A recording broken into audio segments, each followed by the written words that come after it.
Number 1 Winston Churchill Bengal famine. ఇప్పుడు మీ screen పైన చూస్తున్న ఫోటోలో ఉన్న వాళ్ళు అడుక్కునే వాళ్ళు కాదు. వీళ్ళు ఒకప్పుడు భారతదేశంలోనే రిచెస్ట్ రాష్ట్రంలో నివసించే వాళ్ళు. అలాంటి వాళ్ళకి ఈ పరిస్థితి ఎందుకు వచ్చింది? ప్రపంచంలోనే అత్యంత క్రూరమైన వ్యక్తి ఎవరని అడిగితే ప్రపంచం మొత్తం అడాల్ఫ్ హిట్లర్ అని చెప్తాది. ఎందుకంటే అడాల్ఫ్ హిట్లర్ 60 లక్షల మంది యూదుల్ని చంపించాడని. కానీ 30 నుంచి 40 లక్షల మంది భారతీయుల్ని చంపించిన ఈ వ్యక్తికి మాత్రం విగ్రహాలు కట్టి నోబెల్ బహుమతి ఇచ్చారు.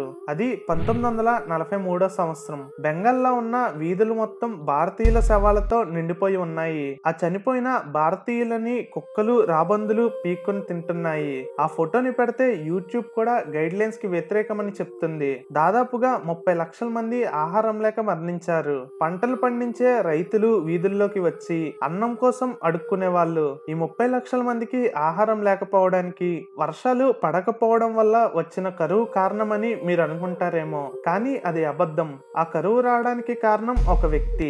ఆ వ్యక్తి పేరు విన్స్టన్ చర్చిల్. అసలు 30 లక్షల మంది ఒకేసారి మరణించడానికి కారణం ఏమిటి? అలానే హిట్లర్ యూదుల్ని ఎందుకు చంపించాడనేది ఈ రోజు వీడియోలో చెప్పబోతున్నాను. ఇంకా లేట్ చేయకుండా వీడియోని మొదలు పెడదాం. అది 1942 సంవత్సరం. అప్పటిలో ప్రపంచంలో ఉన్న దేశాలు 2 గ్రూపులుగా విడిపోయి యుద్ధాలు చేసుకుంటున్నాయి. దానినే రెండో ప్రపంచ యుద్ధం అని పిలుస్తారు. ఒక గ్రూప్ లో బ్రిటన్, అమెరికా మరియు సోవియట్ యూనియన్లు పెద్ద దేశాలుగా ఉండేవి. ఇంకో గ్రూప్ లో జర్మనీ, ఇటలీ, జపాన్ ముఖ్య దేశాలుగా ఉండేవి. 1942 సంవత్సరంలో హిట్లర్ చేస్తున్న దాడికి బ్రిటన్ ఓడిపోయేలా ఉంది. బ్రిటన్ ని ఇంకొంచెం బలహీనంగా చెయ్యాలని జపాన్ వాళ్ళు ఏషియా ఖండంలో ఎక్కడెక్కడైతే బ్రిటన్ వాళ్ళు పరిపాలిస్తున్నారో ఆ దేశాల్ని ఆక్రమించుకోవడం మొదలు పెట్టారు. అలా జపాన్ భారతదేశాన్ని ఆక్రమించుకోవాలని అనుకుంది.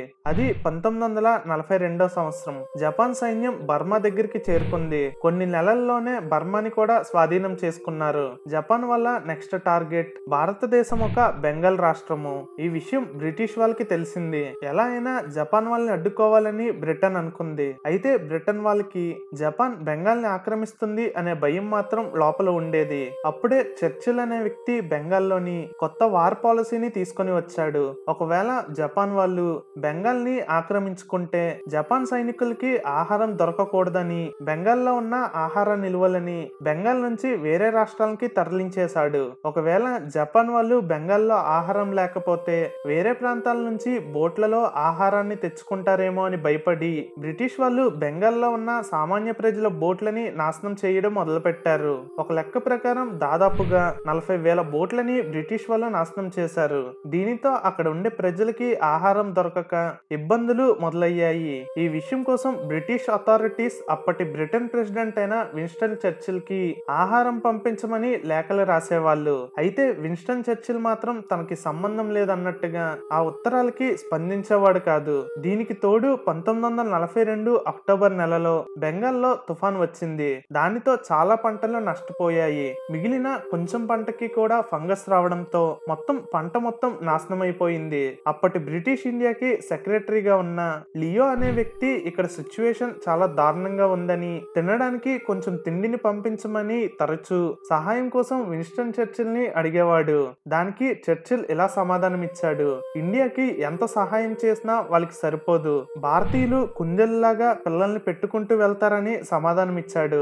భారతదేశ పరిస్థితిని అర్థం చేసుకున్న ఆస్ట్రేలియా, కెనడాలు కొన్ని షిప్లలో ఆహారాన్ని బెంగాల్ కి పంపించారు. కానీ విన్స్టన్ చర్చిల్ ఆ షిప్లని భారతదేశానికి చేరనివ్వకన్నా మిడిల్ ఈస్ట్ లో పోరాడే బ్రిటన్ సైనికులకి తరలించాడు. అయితే ఆ సైనికులకి తినడానికి సరిపడా ఆహారం ఉంది, కానీ చర్చిల్ వాటిని సైన్యానికి బ్యాకప్ కోసం పంపించాడు. అలా పంటలు పండించే రైతులు ఇంటింటికి వెళ్లి అన్నం వార్చిన తర్వాత మిగిలిన గంజి నీళ్ళని అడుక్కునే వాళ్ళు. ఈ బెంగాల్ ఫెమైన్ కోసం విన్స్టన్ చర్చిల్ ని అడిగినప్పుడు భారతదేశంలో అంత కరువే ఉంటే గాంధీజీ ఇంకా ఎందుకు చనిపోలేదు అని అన్నాడు.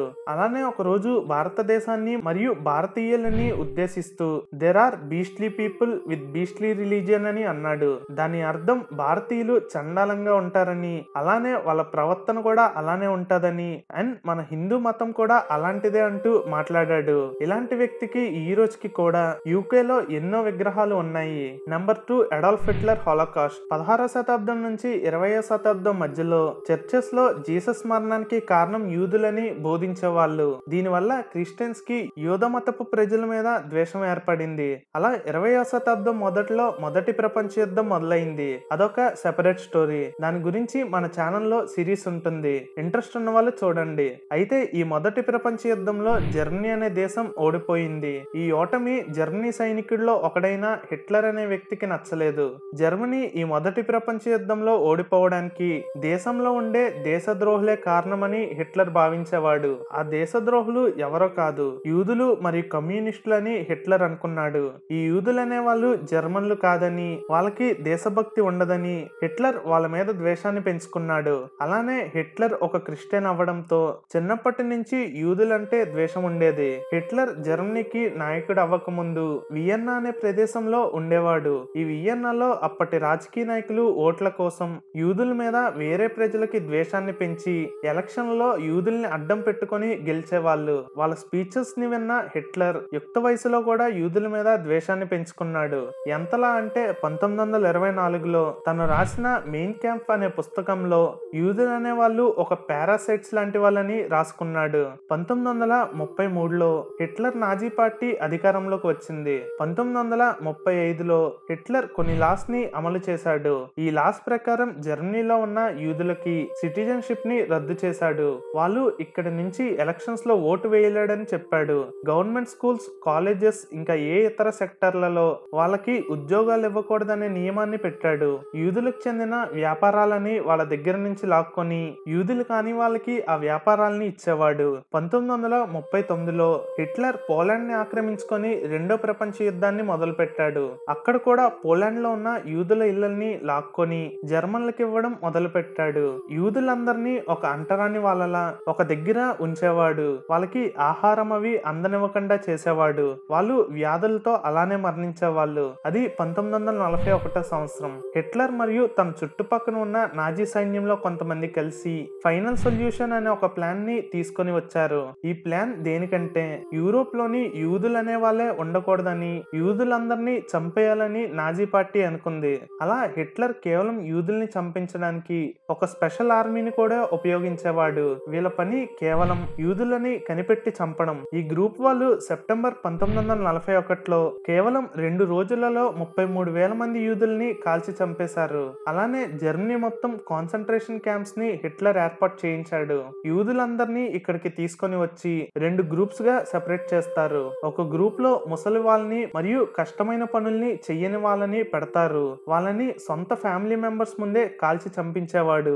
రెండో గ్రూప్ వాళ్ళని రోజుకి 20 గంటలు ఆహారం లేకుండా పని చేయించేవాడు. అలా వాళ్ళు కూడా ఆహారం లేకుండా చనిపోయేవాళ్ళు. ఇంకా చిన్నపిల్లల్ని మరియు ఆడవాళ్ళని ఒక పెద్ద రూమ్ లో పెట్టి డోర్స్ అన్ని మూసేసి పాయిజన్ గ్యాస్ ని ఇచ్చి చంపించేవాడు. అలానే వాళ్ళని జర్మనీలో వేరు ఎక్స్పెరిమెంటల్ క్యాంప్స్ కి పంపించేవాడు. బ్రతికి ఉండగా వాళ్ళకి లేని హెల్త్ ప్రాబ్లమ్స్ ని తెప్పించి ఎనస్థీషియా అంటే మత్తుమందు ఇవ్వకుండా ఆపరేషన్స్ చేయడం, అలానే కళ్ళలో కెమికల్స్ పోసి కళ్ళు రంగుని మార్చే ప్రయోగాలు లాంటివి చేసేవాళ్ళు. అలా రోజుకి 4,000 నుంచి 6,000 మంది యూదుల్ని హిట్లర్ చంపించేవాడు. 1945లో హిట్లర్ చనిపోయే సమయానికి దాదాపుగా 60 లక్షల మంది యూదుల్ని చంపించాడు. So that's all for today guys. మీకు తెలిసిన ఇంకొంతమంది క్రూరమైన మనుషులు ఉంటే వాళ్ళ గురించి కామెంట్ సెక్షన్ లో కామెంట్ చేయండి.